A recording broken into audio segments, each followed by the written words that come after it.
Good morning, boys and girls. I hope you're all well. I hope you've had a lovely weekend and you're ready for a new week of guided reading. This week we're going to be looking at a new book, but first let's remind ourselves of our reading strategies.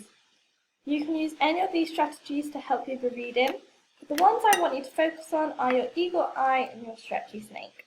Your eagle eye is when you look at the pictures to help you with the words, and your stretchy snake is when you look at the letters in the word and you stretch the sounds out slowly and you go back and say the sounds all together. Let's have a go at a stretchy snake of our own.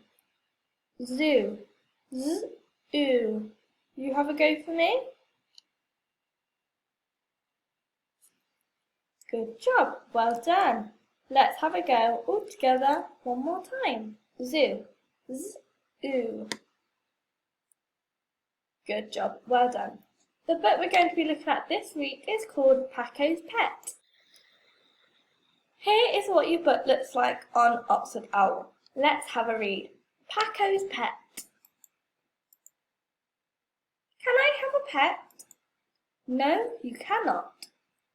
Can I have that as a pet? No, you cannot.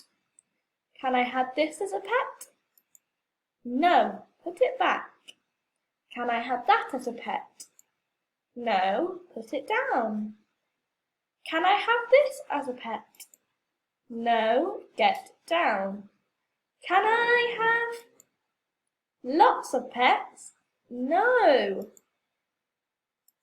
Now that I've finished reading, go all the way back to the beginning for me and have a go at reading it yourself.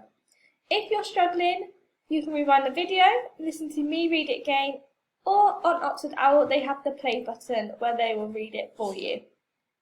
On this week's guided reading, we are going to be doing another word search. To access the word search, all you need to do is click the link that I post in your portfolio.